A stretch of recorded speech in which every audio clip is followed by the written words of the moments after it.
pay private sector investors, and then we will reward tropical forest countries for their conservation. We are, are thinking about $4 per hectare of tropical forest standing, and the TFCs, as we call them, will use their own their own monitoring systems. We will establish a guideline, a standard that they should follow, and they will provide us information within year and 2 years, so we can monitor and gauge if they're actually conserving for tropical forests. There will be eligibility criteria such as decreasing deforestation levels, the commitment to address 20% for IPLCs, monitoring systems that follow the standards we are proceeding.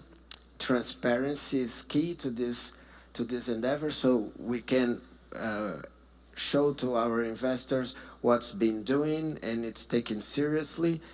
But the most important thing here is that we are aiming to give tropical forest countries a long-term sustainable flow of payments. It's not a project-based solution such as JEF, such as the Climate Fund.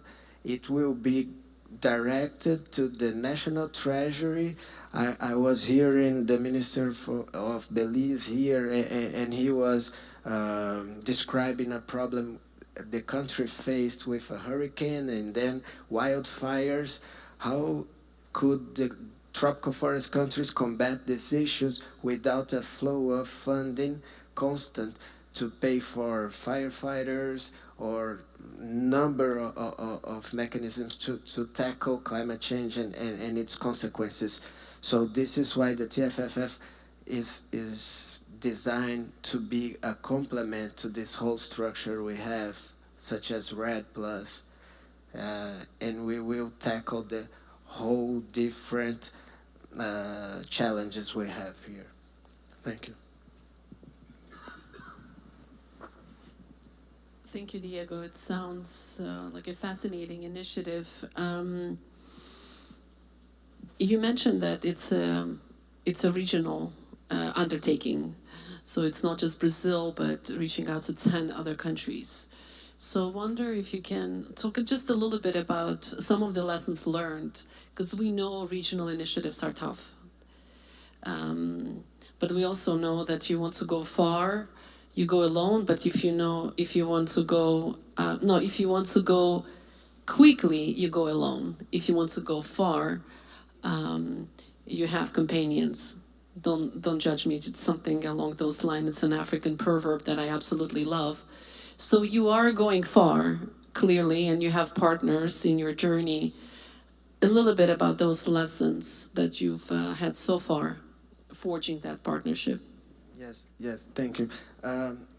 As we know, Brazil has the Amazon Fund, which is a great form of finance to finance projects in the Amazon. But we know that this isn't enough, and we need to act collectively in order to have the scale large enough to tackle the whole issue. And in this context, we are designing the TFFF alongside, not within, the UNFCCC, the CDB, or the UNCCD. So we would not only count on traditional donors such as the UK, Germany, Norway, which are traditional donors to tropical forest initiatives, but we can also count with developing countries and developing economies which have the strength to finance this initiative as well, such as China, EAU, which are closely working closely with us. And they offer us some different perspectives from the investor side And we as countries, as tropical forest countries, we come up with some ideas that we have already tested in our territory. And Colombia, for instance, has the Mesa de Concertación with the IPLCs, which is the most advanced form to deal with these local communities and indigenous peoples. So we are working together with task forces, different task forces in the eligibility criteria, in the finance modeling, and governance as well. So to create something that might be robust enough and provide this sustainable flow of capital for tropical forest countries. Thank you so much, Diogo. Now, shifting gears a little bit, bringing in the experience of James Cooper, obviously representing private sector. So how can carbon and biodiversity markets be integrated to unlock greater financial flows for nature positive outcomes? That's $1 million questions, and James, if you want to take that. It is the $1 million question, more like billions, right? And it's not easy. And I think we have to be open and understanding of that fact, because there is an existing ecosystem around carbon markets that has attracted quite a large scale of capital historically. And that has moved up and down as interest in carbon markets and demand has waxed and waned. But ultimately, to not use that ecosystem would be silly. That doesn't mean that biodiversity, finance biodiversity markets, the different financial instruments that should be used have to use carbon markets. What's interesting is when we think of how we do things in a blended manner, right? The really interesting example at the moment is TFFF. And the reason for that is because that, the way we tend to think of it is like this long-term endowment for nature in tropical forest countries, providing that sustainable long-term money. But it can complement, and seeing that as in some ways the biodiversity angle, and then it can complement the existing makeup of REDD+ that is operating across Brazil and other tropical forest nations. So you can think there, or from our perspective, of we provide capital and finance to governments in particular state-level governments in Brazil, so Tocantins, Piauí, and we are also working with the government of Misiones in Argentina, where we provide them with the upfront financing to establish jurisdictional REDD programs operating, at a landscape level. The reason we do that is because it starts to move it away from some of the historical criticism of REDD. It also makes use of the government's ability to direct capital efficiently and safely using safeguard information systems, benefit sharing mechanisms with IPLCs. So there's a blended element there that you can overlap the two. The other angle is, well, can you take a carbon market or a carbon credit and see it as I mentioned this yesterday, but a currency that maybe you don't worry about the carbon, but what you're most interested in is a metric associated with it that is related to biodiversity. The interesting example there is, take Guyana. Guyana is currently selling the highest priced REDD credits or avoided deforestation credits globally. As Kevin said yesterday, I think the last sale of that was $22.25 into a compliance market, into airlines who have to buy those credits under rules from the International Civil Aviation Organization.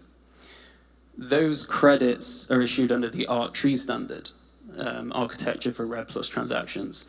The ART Secretariat has published for consultation a method to try and capture the beyond carbon benefits of those credits. And working with Guyana, we're exploring how we can create the verification of those outcomes to overlay over those credits. If we then look to a buyer of carbon credits or a buyer of biodiversity credits, we can ask that question, which is the outcome you're most interested in? But to have that single currency and utilize that joint architecture, I think it's efficient, both for capital, but also for trying to future-proof where we go. Because if we start to disaggregate them, I think we end up on a road to nowhere. Excellent, thank you. Thank you so much, James. And now specifically on Mercury and E-Institution, why are you guys in this space? Can you talk to us a little bit about that? What's driving you, and why do you think this is an important business to invest in? Sylvania, who I'm representing, is a nature-based investment vehicle seeded with capital from Mercuria, which is a global commodity company. The management, the ownership of Mercuria believe in two key things. One, that this is the right thing to do, and two, that this can be something that can create financial return. As Sanjan mentioned yesterday, there is a bet that can be made that biodiversity in the future is more than biodiversity today. And so we believe in that. The question is, how do you actually allocate capital in a way that create that financial return? Today, carbon markets, and Mercuria, Sylvania has been active in carbon markets for a long time. Those can create that return and have created that return. We firmly believe that biodiversity is going to travel along the same path. So we're in it for two reasons: because it's the right thing to do, and because financially it can create returns. Now, you have to question what those returns are. They're not outsized, right? And the reason they can't be outsized is because it has to be fair, because where that value accrues from is ultimately a global commons. It's ultimately the rights and the ownership of IPLCs. And everyone has to be cognizant of that. This isn't something where hedge funds are going to make ridiculously outsized returns. If that's what they're thinking, they shouldn't be in it. It's about making fair returns that are risk adjusted.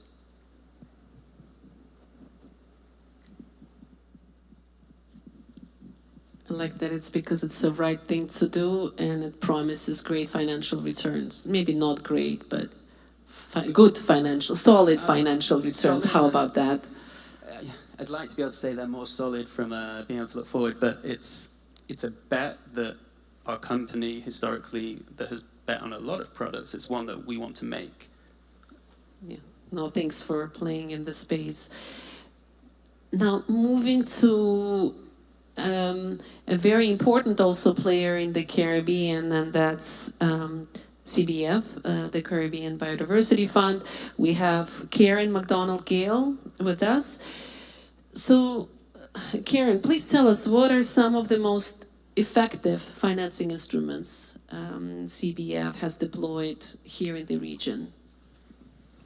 Thank you. And first, thank you to the government and of Guyana, and particularly the Indigenous peoples whose land we are on. So thank you very much for hosting us. There's a very complex structure on the screen, but I think the first thing I want to note in terms of the title of our panel was scaling. So the size of Antigua, which is one of the small island developing states we work with, is 281 square kilometers in land. And as we've been starting to say, it is, and we all are boss, so big ocean states, but very small land states.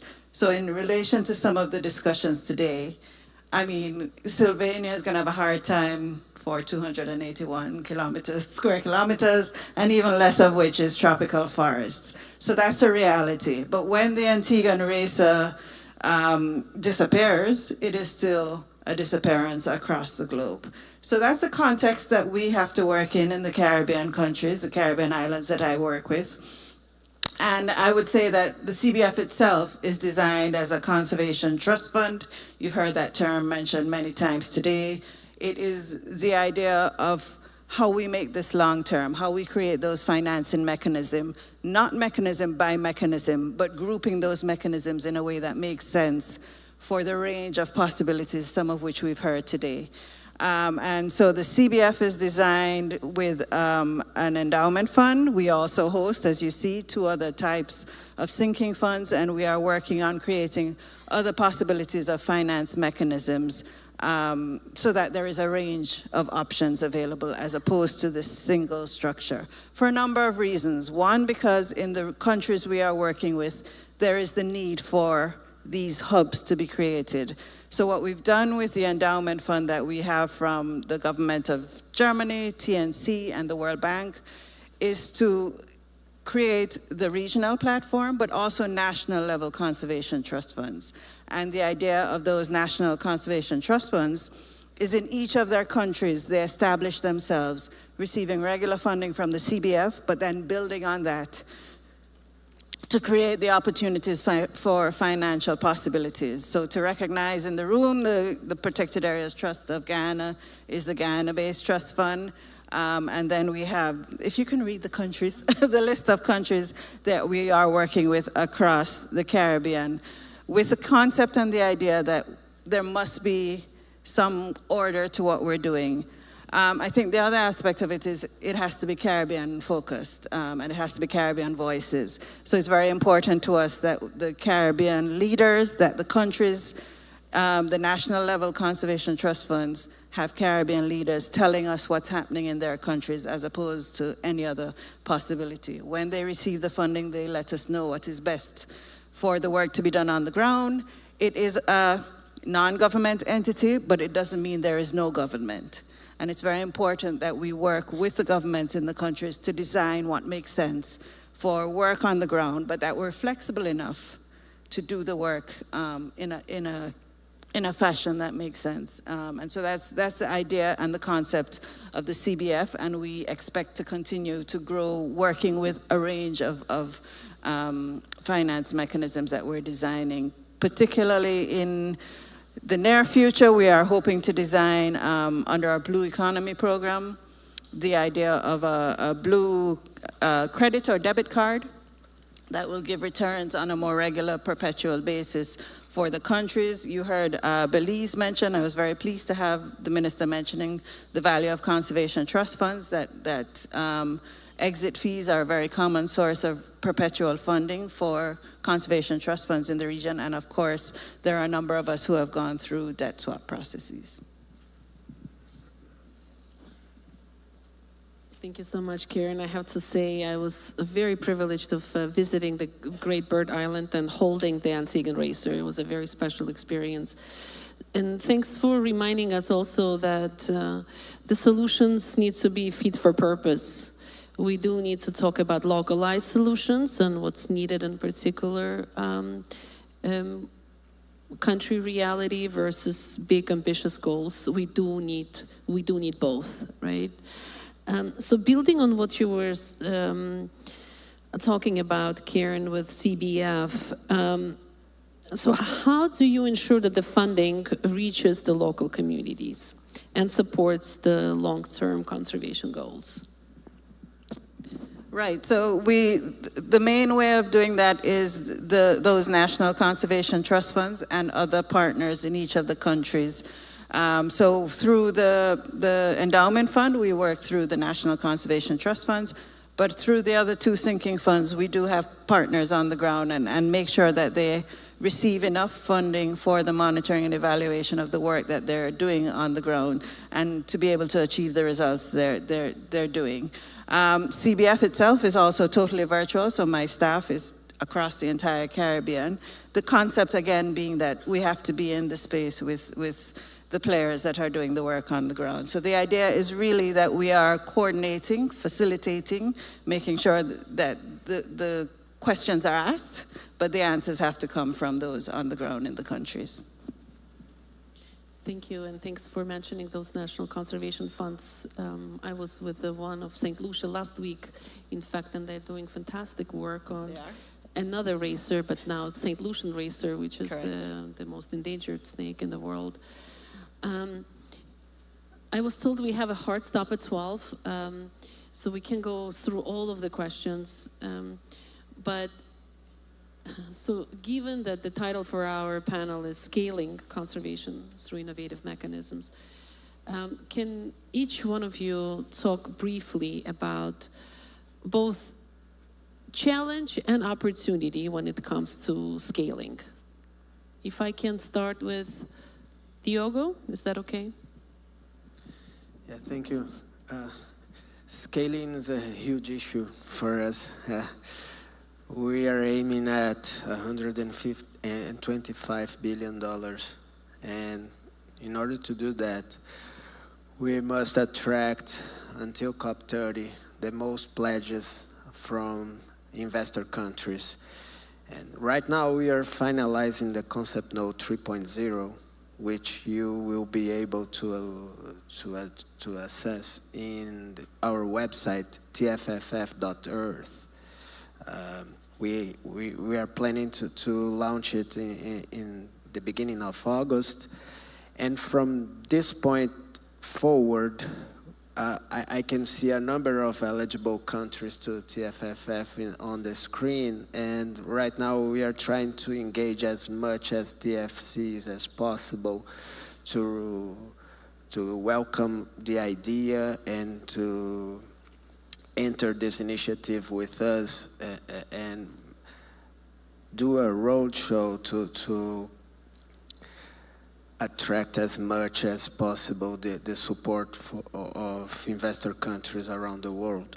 So to have this scale, it is quite a work, but this innovative idea is attractive to all countries because it is an investment, not a donation. It's not an ODA. It's a one-time pledge to be invested in the TFFF, and then we are planning to pay countries back within a 40-year span. We will pay back the principal as well. And this is why that F of forever is there, because with paying the countries back, we will have the 25 billion to leverage the other 100 billion within the fund. This is why it is so important for us to build up momentum until COP30, to be the platform to launch the TFFF and give it the scale it needs. Thank you, Diogo. Maybe James? Sure. Sure. So, the challenge as I see it for biodiversity markets, finance at the moment, is it's fragmented. There is somewhat lack of consensus on metrics, and that appears to be a barrier to scaling or deploying capital today.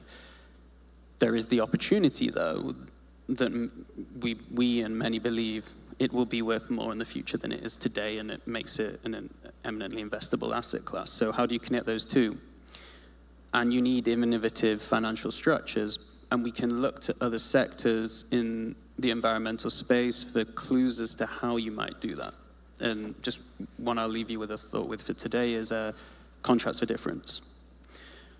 What you can do with a contract for difference, if you have a donor pool of money, for example, the World Bank, you can say, okay, well, if we agree on a metric and you ask investors to go and deploy capital and put up, let's call it the CapEx, to invest in creating nature, positive nature outcomes, agree on the metrics as to how you calculate that, and you set effectively a floor price for whatever the metric is, so that if there is a market that is available for the investor, the program, the government, the project to sell a biodiversity credit or a carbon credit with a biodiversity overlay on it into a market, they can create value. If they're unable to, they know that floor is there. And that floor can be related to cost. It can be related to really looking into not what would produce an outsized return, but a fair return. And the interesting thing is, if you then say, okay, well, above a certain price, the value can then accrue back to the donor. What you're giving then is the donor exposure to the value of biodiversity, assuming it goes up. You're not having to put in capital up front, so the performance risk on the project lies with the investors, not the person underwriting the price. And many investors are happy to take performance risk. It's the lack of certainty over what that performance is worth that is a problem. So therein is just one interesting capital light, scalable, and with the various DFIs, World Bank, et cetera, that are out there, something that I think is eminently achievable because it's been done before. The renewable and solar wind revolution is founded upon structures like that.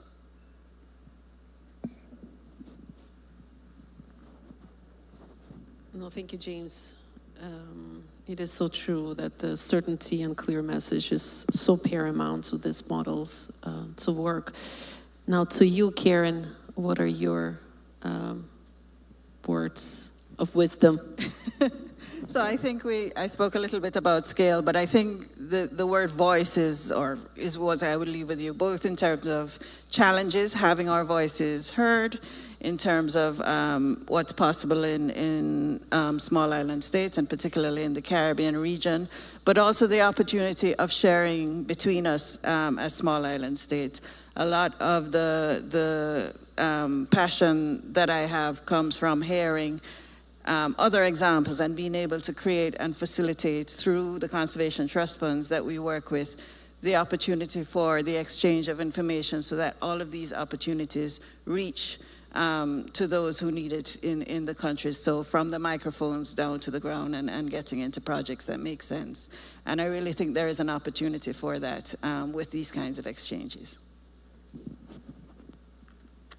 Thank you so much, Karen. You've heard from our panelists. I think for me, a few things come through. The value of partnerships. I think we all recognize that one single institution cannot do it all, neither public or philanthropy or a private sector. So it needs all hands on deck, especially when it comes to such a global issue.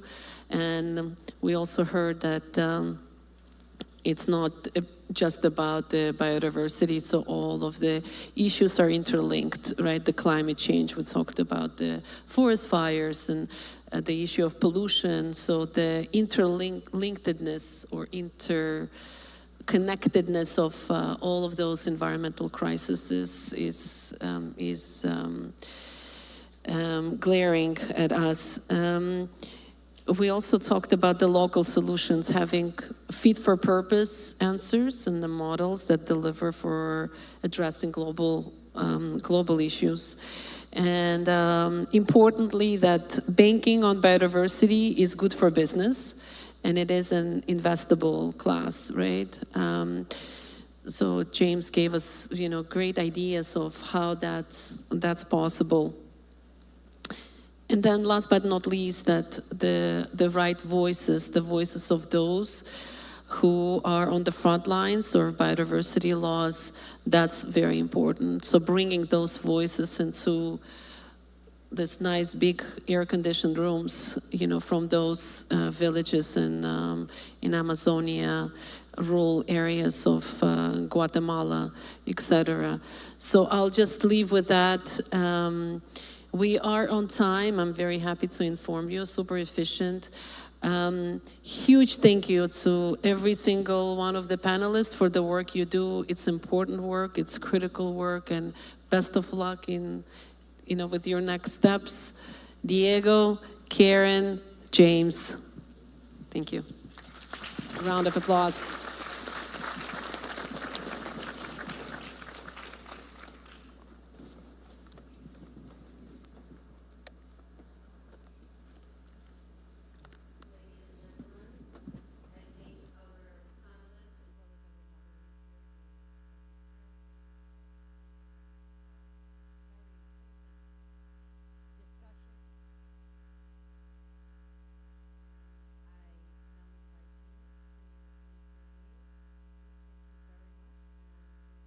Way for the next round of discussion, also on a very important topic, biodiversity as a driver of bioeconomic transformation.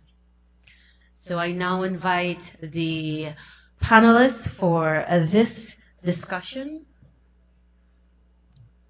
as well as the moderator who will be taking us through.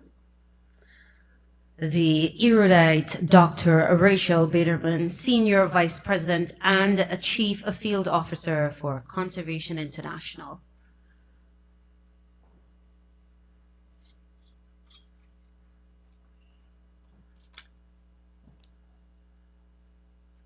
As the panelists are getting ready, just a quick announcement. The owner of the vehicle PAG 8901, you're asked to kindly check the parking lot. It appears that you are causing a bit of an obstruction.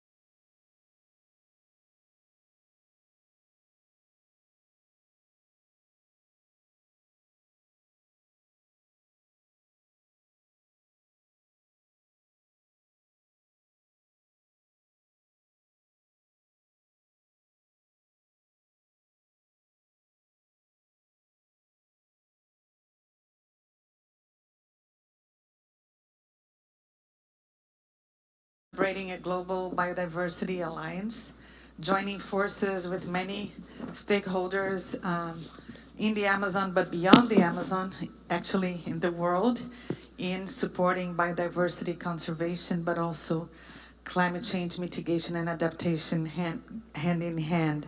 I have the honor to have here distinguished panelists. I'll share a little bit of their biography before I give the floor to them.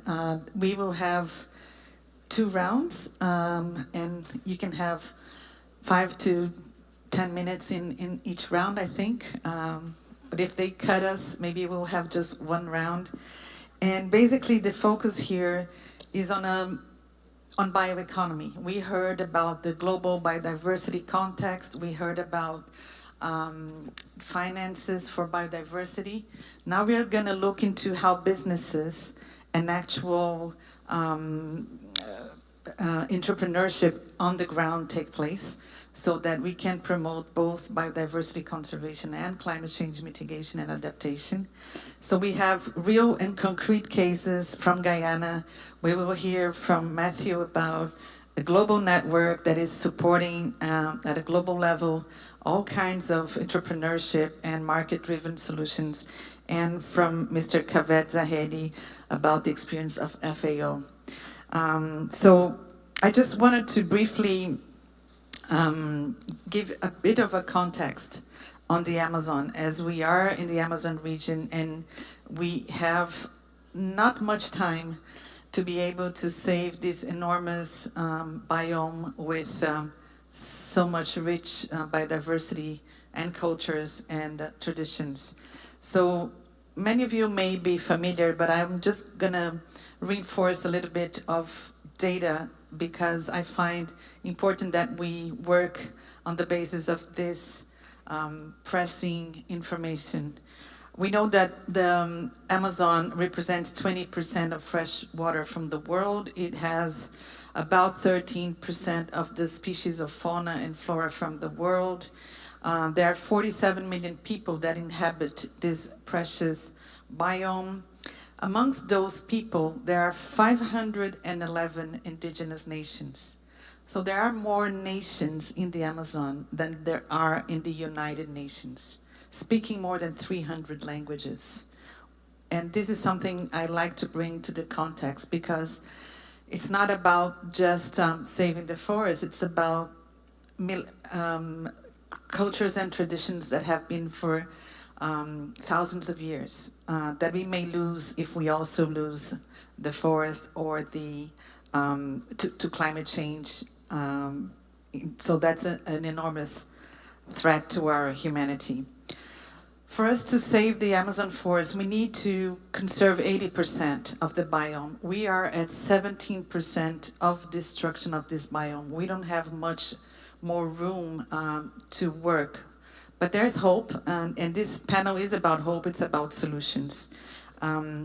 And we need finance. The previous panel was talking about finance. I just wanted to highlight what Ambassador Correa do Lago brought in the first panel today. Brazil is hosting the Climate COP this year, and it's all about climate finance. I wanted to remind all of you that today, $600 million are invested per year to conserve the Amazon. That's not nearly 1/10 of what we need to conserve the Amazon.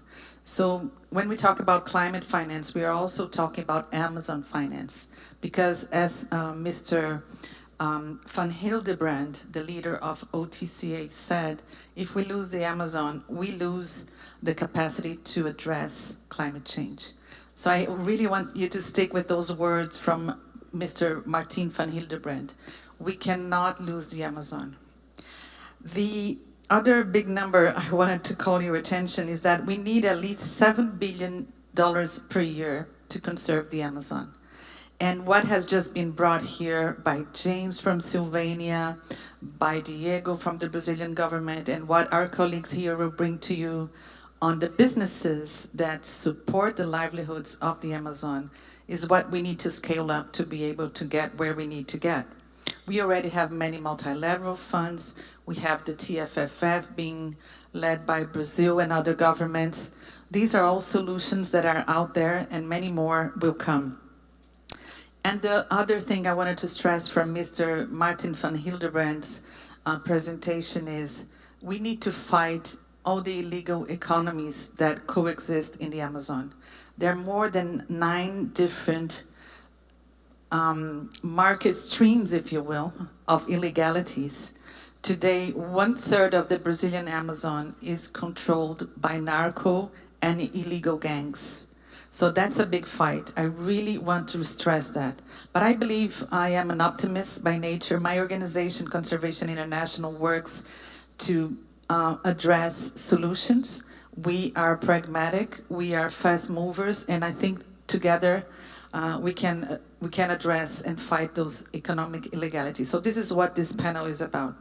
So first start with Raquel Thomas from Iokrama International Center. The International Center is a very important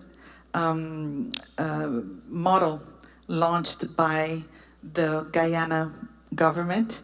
It is in the 80s a pioneer in the world, looking at how protected areas could bring income, resources. So they have done all kinds of economic activities. So let's hear from Raquel, the example of the Iokrama Center. Please, Raquel, you have the floor. Thank you very much, Rachel, for that introduction. I'm very happy to be part of this panel. Yesterday I heard a very nice quote, which I'm going to paraphrase because I don't have the exact, from the UN resident rep, Miss Jean. And she said in Guyana, biodiversity is not just a concept, it's a way of life. And I thought that was so powerful, what she said, and sort of like sets a stage for what Iokrama means, and also all the work that Guyana has been doing for decades in terms of biodiversity conservation, involving many institutions, not just Iokrama, but government of Guyana institutions, many NGOs, environmental NGOs, and indigenous communities, and other communities as well, that have been working so hard in terms of biodiversity conservation in Guyana.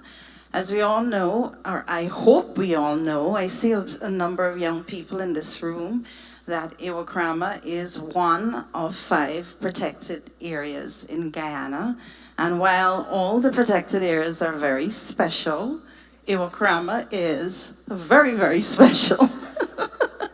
Because, you know, really how it was created and the intention and the mandate. And it's a wonderful partnership between the government of Guyana and the Commonwealth, which gives it that international status compared to the other wonderful protected areas that we have in Guyana. And it's a very multifaceted institution. And I do like to quote, and I noticed my colleague, Vanessa Ben, she preempted me yesterday, and she stole the quote in one of her presentations. And our first chair of our board, the late Mr. Swaminathan, as Vanda would remember, his quote was, "Conservation is only, without money, is just a conversation." And that was one of the facets on which Iwokrama was built, and really what it was meant to be. Iwokrama represents 1 million acres of forest, intact, tropical, beautiful 5-star rainforest. It's a beautiful space, and the intention was that it was to be a place to model how we can use forests without losing it. It has a road, a public road that goes through it from Georgetown, and it connects to Lethem, which connects us to the rest of South America through Brazil. And that was intentional, because the idea was as that we were to look for many ways to raise funds, to manage the area, but one of the ways was creating models of sustainable business. And that's the premise on which my presentation is here today. So one of the first things, of course, when you set up a protected area, you have to look at what you have. And the first thing is biodiversity. And Iwokrama, while we only represent 2% of the country's land mass, our wildlife, if you're talking about the biodiversity of our wildlife, we have over 50% of all the wildlife you can find in Guyana, and that makes it pretty special and spectacular. In terms of plants, well, there are about 8,000 species of plants. We have recorded about 1,200 species of plants, but there's a lot more work to do. And there's still a lot more work to be done at Iwokrama in terms of biodiversity identification and surveys and so on. But what we have done, we have leveraged that biodiversity to create businesses. One of the first things I want to discuss, of course, is our learning services. Now, training, capacity building, having students, research, all of those things. It is, while it may not be as big business as straight tourism, it is a form of tourism. And that is one of the things that Iwokrama does. And this is very important because we also have to share the mandate, and we have to share about conservation of our rainforests, as we do at Iwokrama. So learning services, having researchers come, students, and all of those other opportunities that comes with that is very important. And it's a way that you can raise funds for conservation management. The second business we have is our sustainable forestry business. So yes, we do cut some trees, but I can assure you it's very sustainable. And Guyana, I worked at Guyana Forestry Commission for 4 years as well, some years ago, and I can assure you we follow all the standards of our very good forest system management that we have at the Guyana Forestry Commission, all the other institutions that we need to abide by, including the EPA and all those other agencies that we need to work with. And we're also internationally certified by Forest Stewardship Council. So timber is the first thing you think about when you think about using the forest. So that is one of the models that we've had to create. And we're working with partners, which includes a timber partner. We also work with the indigenous communities that we have a special partnership with. The third business is tourism. Sustainable tourism. Some people say ecotourism, but that is very controversial now. What is ecotourism? What is not? So sustainable tourism, and that's probably our oldest business if you want to look at it that way. We've been trying to balance, and we've been working hand in hand with the whole Rupununi circuit, working with other partners within the Rupununi, but also with indigenous communities. And as I speak about indigenous communities, and while we have our wonderful international partnership between the government of Guyana and the Commonwealth, and many other partners, you know, institutions, donor institutions, academic institutions, University of Guyana, for example, and so on. One of the very, very important collaborations that we have, and a partnership that Iwokrama would not be Iwokrama, is without the indigenous communities we work with. And we partner with 20 indigenous communities, Makushi primarily, through a body known as the North Rupununi District Development Board. And we have a special collaborative management agreement with them, which outlines the kinds of responsibilities both Iwokrama has and the communities through this body known as the NRDDB. It's really very important, and these kinds of collaborations are also very important in terms of informing policy and even new innovative mechanisms and new innovative ways in terms of managing our natural resources. One of the important things that indigenous partners bring, of course, is traditional knowledge. And while we love Western science, I'm not taking a knock at Western science, we have to manage and we have to merge Western science with traditional knowledge. It was when you merge the two and you learn from each other that you can create the best solutions for managing an area effectively. So those three businesses basically are the businesses at the moment that we are working, that are bringing in funds for Iwokrama, but businesses alone can't do it. It's multifaceted. We rely on grants. We are thankful for the government of Ghana for also supplying some funding for us. We do write grants, we write project proposals. We're looking at other innovative means in terms of sort of having persons pay for nature, kind of a kind of model. And there are many, many other opportunities. We are willing to partner with anyone. Iwokrama has partnered with hundreds of institutions and bodies over the years, and in terms of project implementation and so on. So we, including many organizations in this room, as I might say. So we are willing to partner with anyone. So basically that's Iwokrama in a nutshell, and creating that model to at least create some income to run Iwokrama. I must say that businesses alone is not enough. We have to look at other innovative ways, because we also have to monitor that 1 million acres of forest. We also have to contribute to our collaboration with the communities and other types of activities that don't bring in income that could pay for managing that. So in a nutshell, that's what we are. Thank you. Thank you, Raquel. It's great to hear the example of how Iwokrama manages all these different revenue streams and how you partner with so many actors to make this a success. We know Guyana is a world-renowned place for ecotourism. I think this is where we can learn a lot for the rest of the Amazon basin on how to promote sustainable tourism. Thank you for sharing. I'll now invite Matthew Swift from Concordia. Matthew, you're a business leader. You started Concordia, an initiative that is quite remarkable in connecting private sector, government, civil society with big vision and big ambitions. And I have the privilege to join you in one of our Amazon visits. The Amazon Initiative is something that you have very successfully created with the partnership of former President Duque. How have you been engaging in this space, promoting markets as a source of solutions? Of course, thank you very, very much, and it's such an honor to be with all of you on this panel, and it's wonderful to see you again. I must say, I back everything. You're very, very special. I've been there. It's spectacular.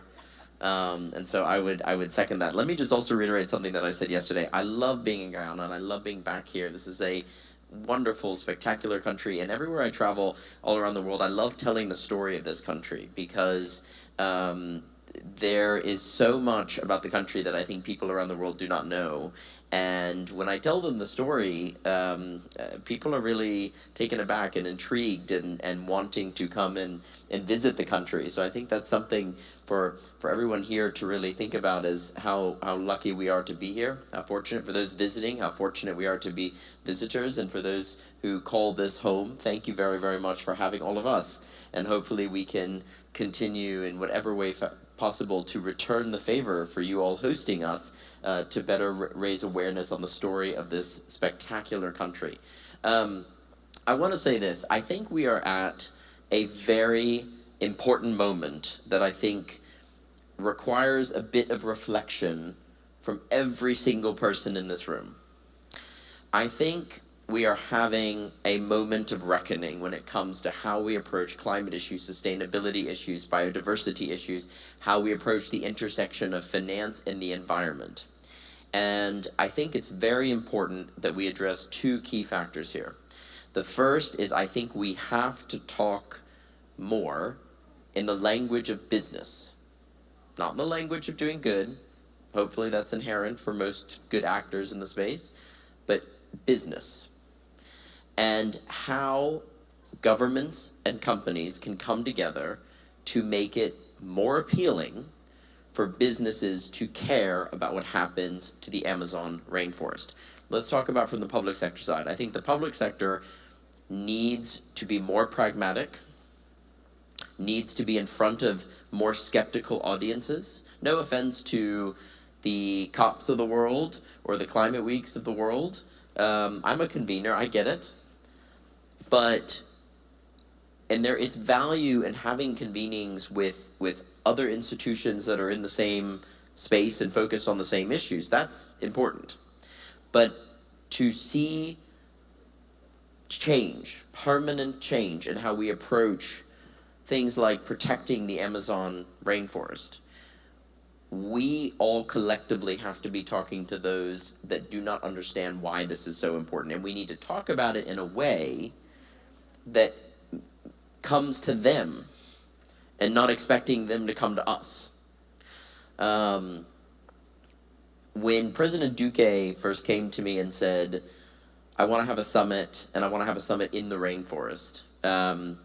First of all, I will admit this from the beginning, I'm not the most outdoorsy person you've ever met. I like being inside. I'd never been to the rainforest. I'd never done anything like this in my life. I thought he was frankly crazy to suggest it, but I've known him for a long time. He helped me start Concordia, and I thought, sure, why not? And I remember getting in the cab, going to the Miami airport to fly to Ecuador for our first Amazonas Summit, thinking, I have absolutely no idea what I'm about to walk into. And you know what? It was a remarkable experience. And we had business executives from companies that would never be allowed to step foot in the United Nations come with us to see the rainforest firsthand. And that was one of the many elements that made me so proud of what we did with that first Amazonas Summit and subsequently the second Amazonas Summit here in Guyana, which was we were bringing people who make significant decisions on commerce, on business, on trade, on supply chain issues, on ethical sourcing. They make enormous decisions. They'd never been to like me, they'd never been to the rainforest. They'd never seen this firsthand. And so I think we have to read this moment, and you can think about this however you'd like to think about it. You could think of this as a political moment with some of the significant political shifts we've seen globally. You can think about this as just simply a watershed moment because the need is so significant. But I think we should not look at this moment as fleeting. I think we need to look at this moment as transformational. But how do we meet this moment? We forever bring a hammer down on the echo chambers of discussions around climate issues. And in the case of this panel, discussions around the Amazon rainforest. We need to be talking in more of a business fashion. We need governments to think about the kinds of tax incentives that attract businesses to not only invest and back things, but do good in the same process. We need to, of course, have a sense of skepticism as always to any actors in this space because of the fragility of the topic we are talking about, but we've got to start appealing more to those who have never been engaged in conversations like this. And I think that is the shift. Now, I come from things from an Americentric view. I'm born and raised in the U.S. and a U.S. citizen, so that's always my vantage point, and I don't want that to be read as that I think that applies everywhere else. It's not. I'm just saying that's the viewpoint that I come from. It's where I live, and I think at least in the United States there is a shift in how we talk about these issues, and there's in many ways, I think the private sector is not necessarily doing something different. They're just starting to talk about it differently. And I think we should pay close attention to that so that this movement can better reflect what this time is calling for. And with that sense of pragmatism, I think is very, very important to this issue. So I think we're at an exciting moment. Now, with all respect, I'm not sure that those types of conversations are always going to be had at the COPs and the climate weeks taking place. And as I said, I have full respect for those convenings, but I'm just saying that in order to realize the kind of change that I believe fully from what I see at Concordia as possible, it's going to require this movement to go to them and to stop expecting them to come to us.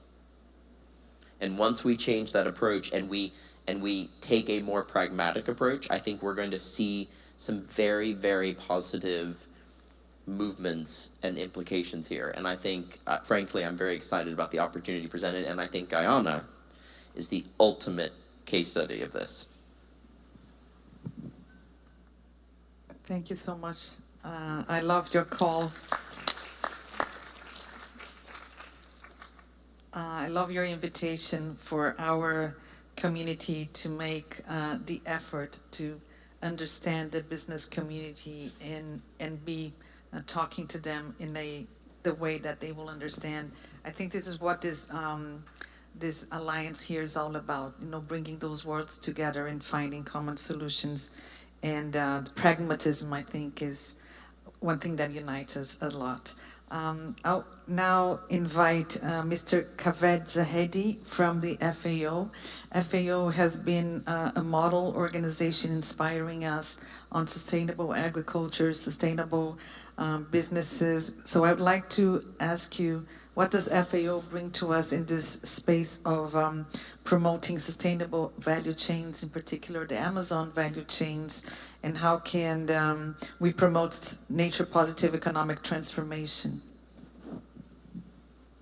Thank you so much. So maybe the starting point is the topic of bioeconomy. That this is a little bit new. We've seen a sort of a rise, an increase in this conversation, not necessarily of what is under the bonnet of the bioeconomy, but putting it under the umbrella of a bioeconomy. And we've seen a big rise in that. There's a big interest. But from where we sit, and at FAO, for about 10 years, we've sort of been using that umbrella to describe quite a lot of the work and support that we provide, and I'll explain some of it. But the first point is that different countries see bioeconomy very differently, right? For some, it's entirely about biotechnology. For some, it's about bioenergy. For others, it's about non-timber forest products. For others, it's more about the socio-bioeconomy. So it's something that still is sort of finding its feet as a concept in terms of what it means. But that shouldn't put us off, because the second thing is that really at its heart, bioeconomy basically places biological resources at the core of economic systems. Some people say that it's the alternative to the fossil fuel-based economy, right? So this is an approach that is trying to bring biodiversity into the economic conversation, as you quite rightly mentioned. So why talk about it here at the meeting of the Alliance? And I think maybe there's 3 or 4 particular reasons. Number one is it's obvious. I mean, biodiversity fuels the bioeconomy, right? Without biodiversity, there is no bioeconomy, and all the issues that we've been hearing about, whether it's the ecosystem services, the genetic resources, the knowledge systems, all of this is what fuels the bioeconomy, and it's basically within the confines of biodiversity, phytoremediation, it's microbiomes, it's alternative materials, etc. All of this is a bio-based economy. So this is the right place to talk about it because it joins biodiversity and the economy. And that's an important, as we just heard, that's an important linkage that we need to make. I think the second reason is that biodiversity certainly improves or increases or brings the resilience into the bioeconomy, because a healthy, diverse ecosystem, what we've been talking about, is of course a huge ally in the fight against climate change, in what is at the core of our business in terms of food security, and so much more. And in that context, when you look at the bioeconomy, it is the supplier of bio-based fertilizers, biopesticides, plastics alternatives, really a different kind of economy that actually is better suited to the future that we're heading towards. I guess the third reason is that the bioeconomy can help to unlock equity for the communities that are custodians of the biodiversity, right? We've talked about the indigenous peoples, the local communities, all of these who have been safeguarding the nature's riches. The bioeconomy can help to recognize and reward this stewardship, maybe in a way that hasn't happened before. Fair access, benefit sharing, protection of that traditional knowledge that was the subject of an earlier conversation. We've seen bits and pieces before through the Convention on Biological Diversity, the Nagoya Protocol, access and benefit sharing, all of this. But this is really making it large scale as an economy-wide approach. And maybe finally, the bioeconomy can help us do more with less. My Director General keeps saying that we have to feed people. It's an increasing global population. We have to feed them. But how can you produce more with less, right? And in a way, the bioeconomy also helps us. It begins to valorize some of the waste streams, things that are just discarded right now, as value-added products. And that brings income, again, to communities. Now, you can turn waste biomass from banana production into materials. This is one of our projects in Pakistan, into textile fiber, or bioconverting waste from urban centers into fertilizer using the black soldier fly larvae. I mean, these are just examples of how there's all this huge amount of waste, including from agriculture, that can be repurposed to become an income stream. And that's a part of what the bioeconomy does. And what we've seen is that many countries are waking up to the opportunity of a bioeconomy. Around the world, around 23 countries and subnational sort of level provinces now have bioeconomy strategies that are looking exactly as to how they can tap into these income opportunities of a bio-based economy. And yes, while a lot of it varies in terms of what they are trying to do, as I mentioned, it means different things to different countries. Many of them have all of these elements of better use of biological materials, of genetic resources, of waste streams that have literally gone to waste. And actually almost half of them, interestingly, highlight that the knowledge and benefits arising from biodiversity management are not yet being and should be more equitably shared. So that knowledge piece of the bioeconomy is actually present, which is a great, it was a surprise certainly to me. So that's really the sort of the opportunity that's opening up under the umbrella of the bioeconomy. Now, on the downside is that we're not seeing enough conversation on the bioeconomy, for example, at the national level, in these kinds of places where we're focusing on biodiversity. So if you look at, for example, countries' biodiversity plans, the famous NBSAPs, right, the National Biodiversity Strategies and Action Plans, of all of the world's NBSAPs, only 8 of them mentioned the bioeconomy. So that connection between biodiversity and the economy is not as strong as it could be within the biodiversity planning of countries. And that's one place I think we can help. And maybe this is the kind of push that an alliance can give to bring that consciousness and that understanding right now as those new biodiversity plans are being put together for the Convention on Biological Diversity. And the opening we have is that the global biodiversity framework of the convention has now gone beyond conservation, and it's very much also about the sustainable use of biodiversity. It's exactly your project writ large, and that gives us the opening, I think, of bringing the bioeconomy much closer to the biodiversity conversation, the biodiversity planning, and the biodiversity investments that will come after that.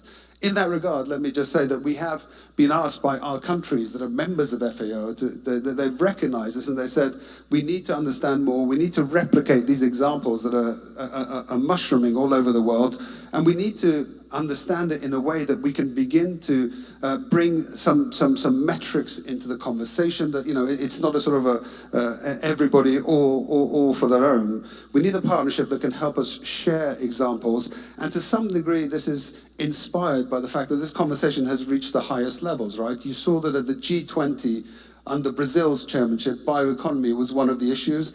They came up with high-level principles of what is a bioeconomy, what can it and should it be doing. South Africa, in their presidency, are continuing that. So we've been asked to put together a multi-stakeholder partnership that brings private sector, the custodians, the countries together to understand, replicate, and begin to drive investment towards a bioeconomy. And let me finish by saying, as we do that, it is really important, exactly as the Alliance has been talking about, to have the metrics in place. We might not want to define the bioeconomy, countries might want to see it slightly differently, but we have to be able to define sustainability of a bioeconomy. It is not everything and anything, right?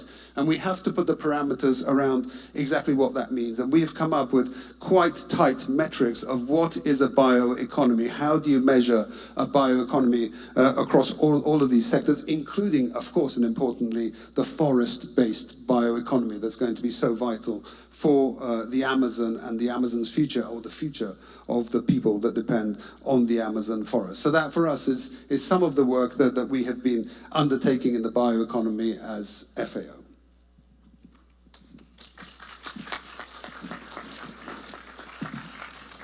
Thank you very much, Mr. Zahedi. You gave us a very broad understanding of the possibilities of bioeconomy in the world. It means different things for different stakeholders. And now we're going to hear from a very specific and interesting case from Guyana.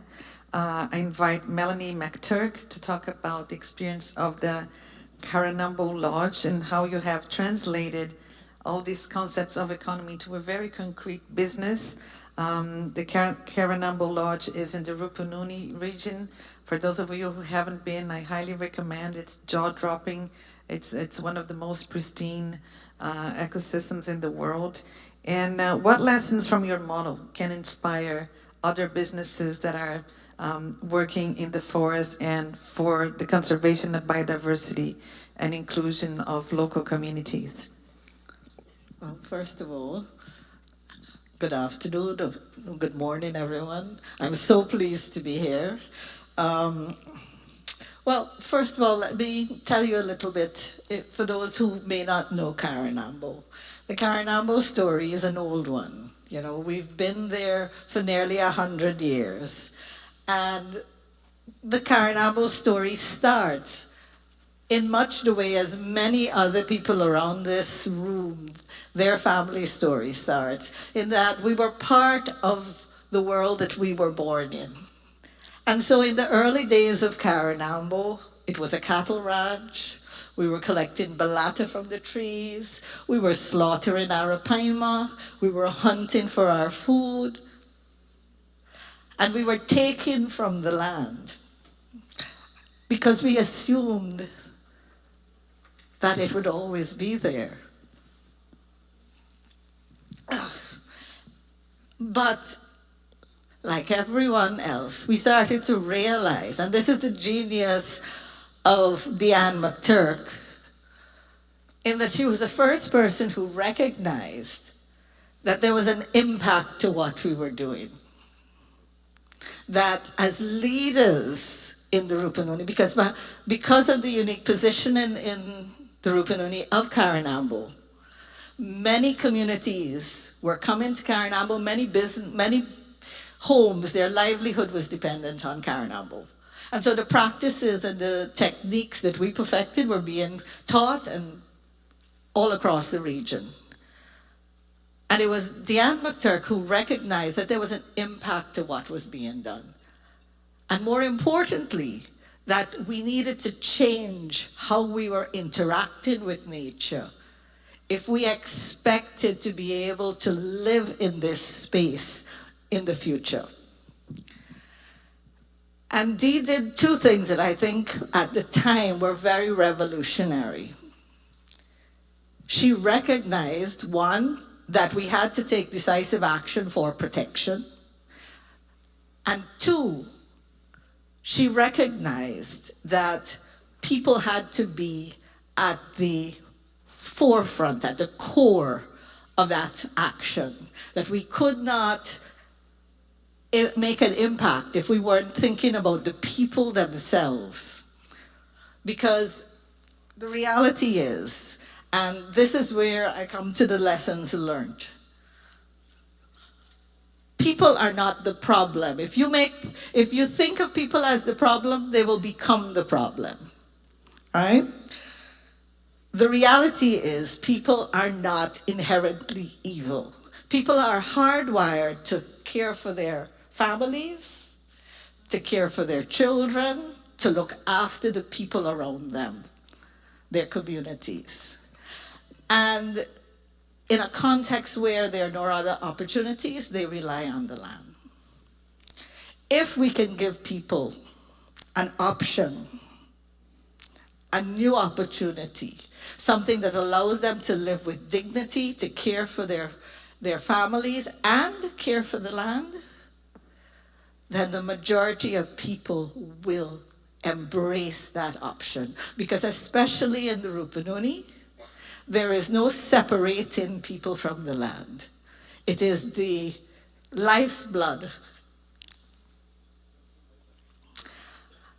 And so Karanambo started doing otter rescues and ecotourism. And very much the ecotourism came as a, what shall I say, sort of an add-on. Because people were always coming to Karanambo from the very beginning because of the amazing biodiversity. I mean, we are at the very heart of the Rupununi wetlands. And can I say, not to compete with Raquel, but Karanambo is probably the most amazing place on earth. But that is because we are the linchpin in the Rupununi, which is absolutely the most amazing place on earth and the most biologically rich. And again, Iwakram is there on the little bit outside, but we are a very generous community, so we always let them feel that they're part of the family. But coming to ecotourism was a natural thing in the sense that we'd always had visitors. We were renowned for our hospitality. But also it was getting to be a little hard to entertain all these people for free. So Auntie Dee started to say, well, left a little something now. But then, and this is where the magic happens, then she realized, you know, we could use this as a tool to generate funds to help support the work that we were doing with otters, because as we started to get more and more baby otters coming in, we needed money to keep them, to look after them. It don't happen for free. There are some women out there who are all willing to give their extra breast, right? And we could also use this as a tool for generating jobs. And again, this idea that we needed to create opportunities for people that gave them dignity. And there are two things about ecotourism I want to really stress. And I agree with Raquel, the term becomes a little difficult. So I'm going to be saying sustainable nature-based tourism a lot. And that is when you start to talk about things like conservation, when you start to talk about things like protection of spaces, it becomes very intangible to people on the ground. It's this wishy-washy idea that's up in the clouds. Sustainable nature-based tourism gives us an opportunity to give a tangible value to the biodiversity we already have and to the work that's being done by conservationists. So it helps to connect the people who are living in landscapes that we are trying to preserve and protect with the work of protection and conservation. Biodiversity, ecotourism or nature-based tourism also connects those people like yourself who may not have ever come to this part of the world again before in a very tactile way with why we are fighting this fight. And there's nothing that connects that is better at that.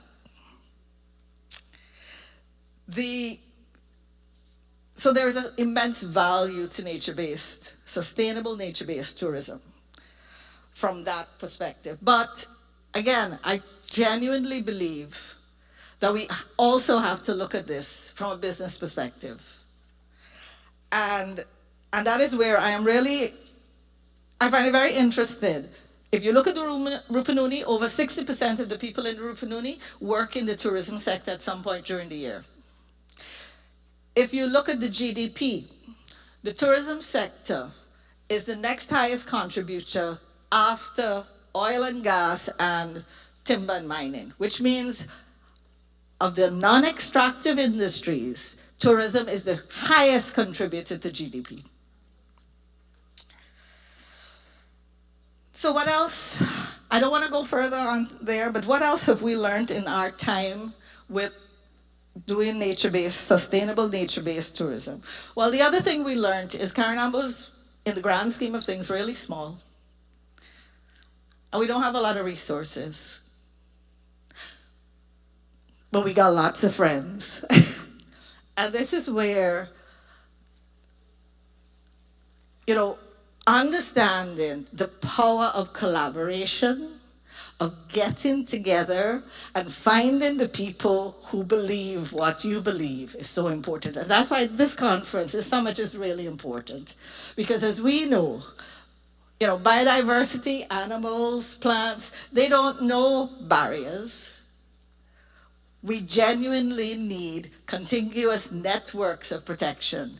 And we realized that the best way for us to protect Carinambo was to get together with our friends and our communities and all those people around us and protect the wider Rupununi. And so that's what we have been doing for the last 10 years. And again, there have been some lessons. And one of the important lessons that I feel we have learned and we've been able to demonstrate in the Rupununi as a collective community of tourism practitioners and conservationists is that who owns the narrative is incredibly important. It is important to how we see ourselves as the practitioners of whether we are in tourism or conservation. It is important to how people see us. And it is important to how powerful we are in terms of being able to make change. Now, Rupununi, am I running out of time? Sorry. Okay. And then, so I'll make my final thing. And this is this. Not only is there power in collaboration, because we've had instruments like Visit Rupununi emerge from this, but also that sustainable nature-based tourism practitioners are a powerful ally in the goal of promoting the importance awareness and understanding of biodiversity, protection, conservation, and preservation. And I'll stop with that.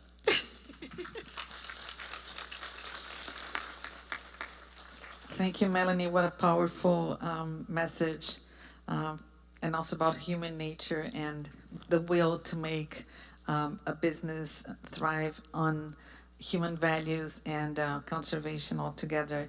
I've been learning a lot from all of you. We still have a very short round so that you can add something.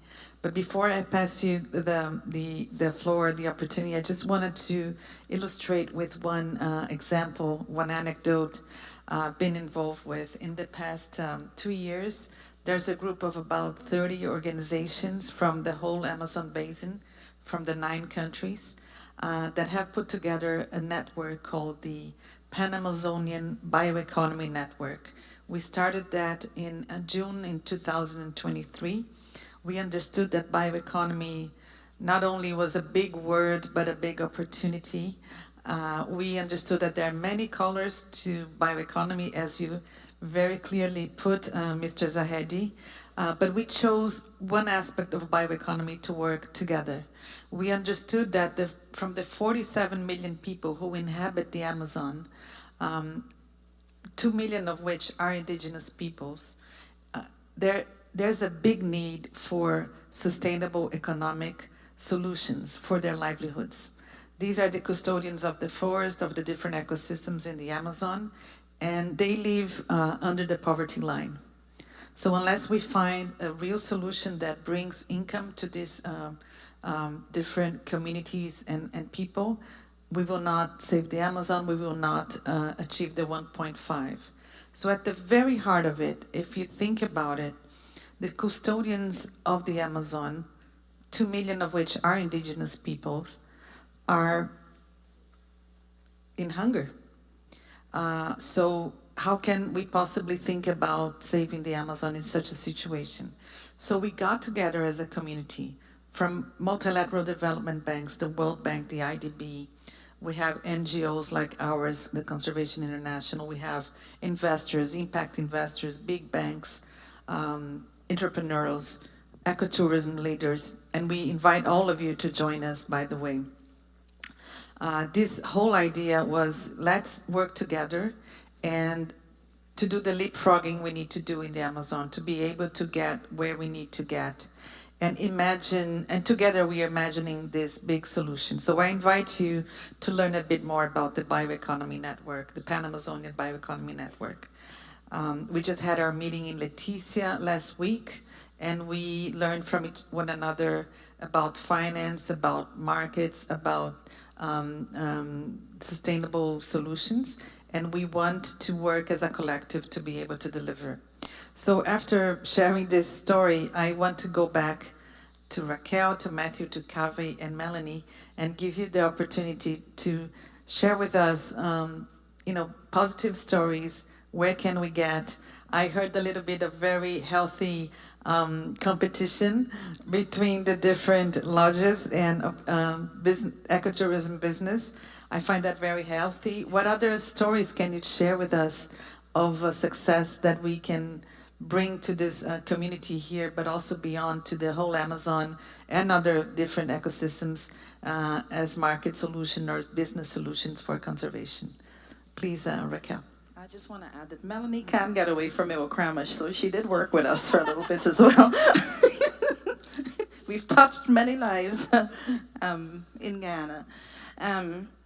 In terms of success stories, I do want to touch on a tourism stories. A tourism story that I think that I'm happy to say that Iwokrama was part of, is also seeing some of the most, what I think, creative and indigenous tourism enterprises in Guyana, the ones that started in the Rupununi, and also working along with organizations like Iwokrama and so on. I want to make note of tourism enterprises such as Sarama Eco Lodge, Riwa Eco Lodge, the Yupikari story, which is the Cayman House. Those three, I really think they're really true examples of how community tourism can be managed. And I want to say, while we have been involved, and of course, you know, you have other agencies and so involved in them as well, I always like to say they're home-owned and homegrown.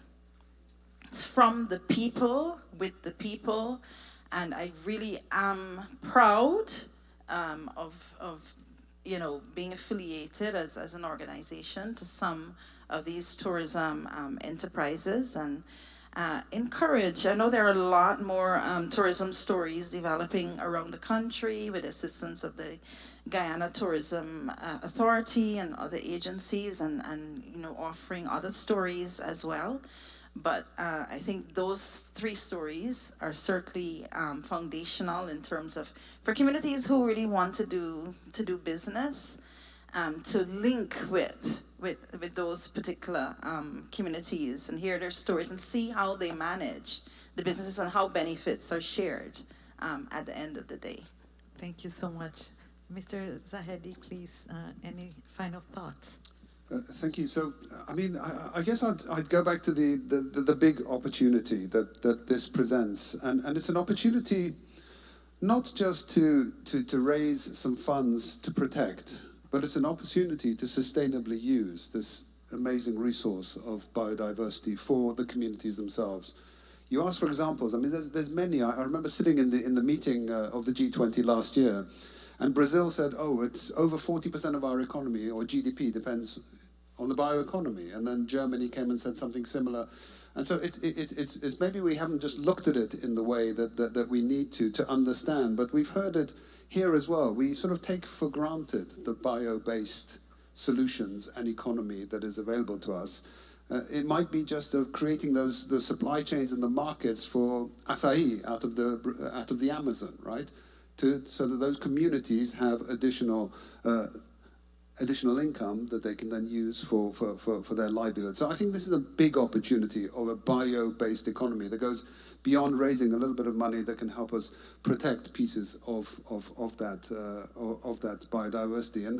And the examples are many, but what we haven't seen is the exchange of those. And we see in many parts of the world, I mean, imagine here, in this part of the world, in Guyana, in the Caribbean, better use of banana waste. I mean, this is a big banana producing region, right? And better using that waste for fiber, right? For material. We've done fashion shows in Milan with basically demonstrating the beauty of these fibers that are based out of nature. So I think the opportunities are there, and I would think big about it, and I would ask Matthew to organize a big summit on the bioeconomy summit. I'd like to see a next Concordia bioeconomy summit, because whether it's the US or Guyana or Brazil or all over the world, countries are experimenting with this and have opened up real income streams for real local populations through the bioeconomy, and we need to scale that up, and we need to demonstrate that it's investable and it brings a return. And I think that's what we hope to see, and I think we will see over the next 3, 4, 5 years for the bioeconomy. Thank you. It's very encouraging to hear you both, how these worlds are coming together, and how biodiversity is at the core of everything. And when we look at the Sustainable Development Goals that the United Nations put together in such a collaborative way with, you know, all walks of organizations from all walks of life, I think bioeconomy is where it all comes together. We will sort out the climate, the biodiversity, desertification, the security challenges by promoting an economy that is bio-based. And this is what human beings are, right? We are dependent on nature and bio-based creatures. Moving forward here, Melanie, would you like to bring your final remarks? I think, again, we're in this wonderful moment in time, and I think it's very much all about choices. And the core for businesses especially is this idea of responsible choices. And one of the things that I think is important in this moment, because of where we are, both in terms of understanding of biodiversity loss, as well as the amazing technology and thought processes that are going on in the world right now.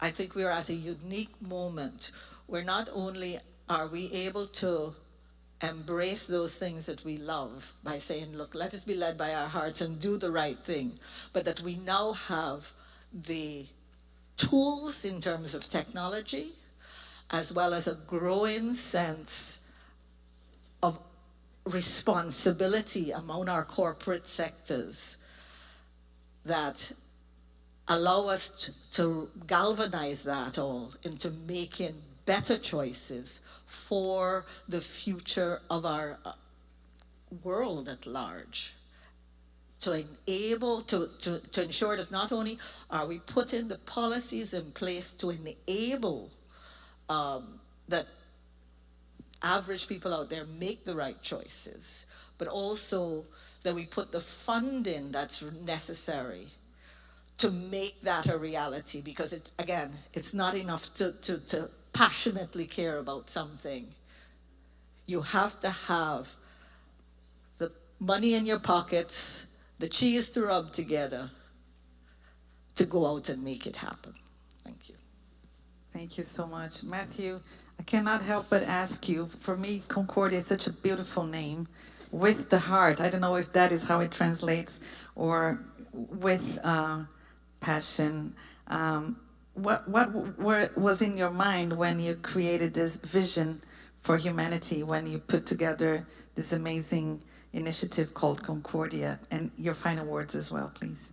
Thank you very, very much. And I'll share a little bit of a secret story with everybody on how the name Concordia came about. I like to think, well, if you look at its Latin origins, it talks about harmony and understanding, and isn't that perfect if you're creating an organization that's entire design is around bringing people together? But frankly, we thought of the name after a few bottles of wine at a dinner and thought it sounded great.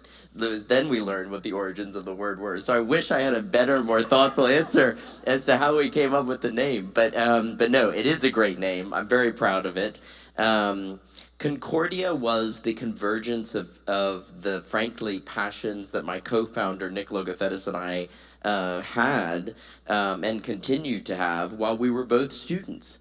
And for all the younger people in this room, you know, if you take anything away from any of my interventions on this panel, you know, I will say, first off, I don't come from any kind of background that would, frankly, attribute to what I do today with Concordia. I grew up in a small southern town in the United States. My parents were didn't work in politics, did not work in foreign affairs, they didn't work in media. But when I went to school and met Nick, my co-founder, developed these passions for world affairs, geopolitics, news, what was happening in the world. And then we also had a bit of that overabundance of confidence as young people to go to other convenings and say, we could do this better. And you have to have a little bit of that if you're going to be an entrepreneur. You gotta have the belief that you can do it better than everyone else. Little did we know how hard it would end up being to develop over the last 15 years, but we're very proud of it. Concordia, and I want to talk a little bit about, just briefly to as we wrap things up, I want to again go back to what I think I see in this moment. And I could be wrong. I might be getting this wrong, but I don't think I am, because this is a moment that's not going to come around again for a long time. So the question is, how do we meet that moment?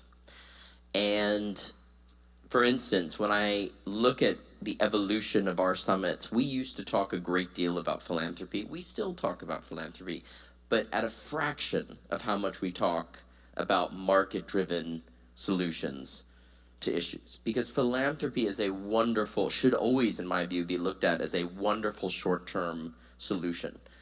There's an amazing gentleman on our board who ran USAID, and he presented this great 3-part series at Concordia. I might be butchering this, but I think it was called Journey to Self-Reliance. And the entire theme of it was this idea that aid is something that you should work your way out of.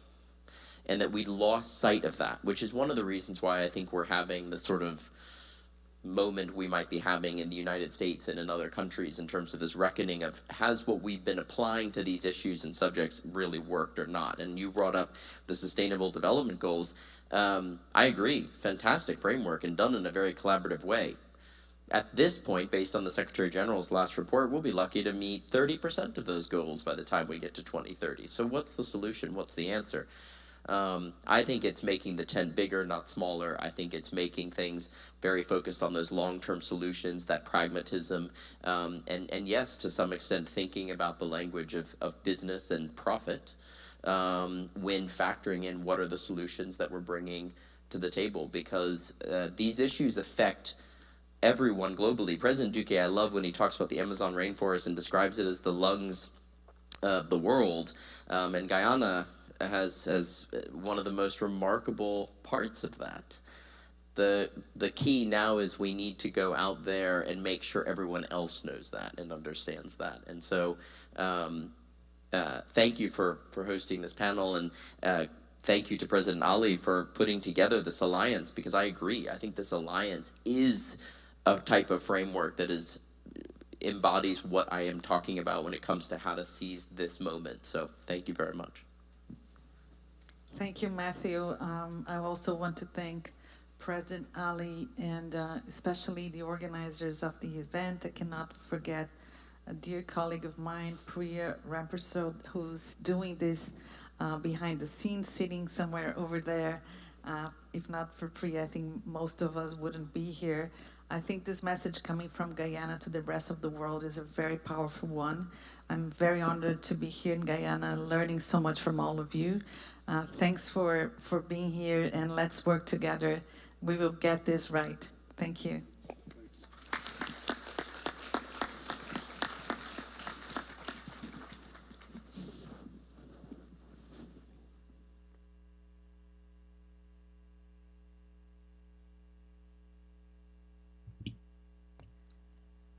Let me extend heartfelt thanks to our panelists and our moderator, who took us through a very enlightening discussion.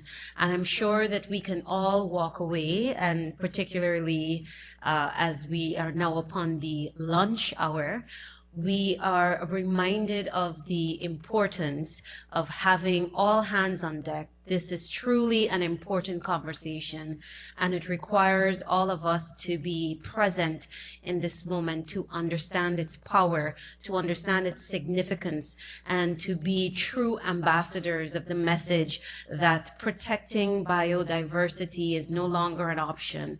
It is a must. So once again, I want to thank the presenters and the moderator for so eloquently delivering this important message for us.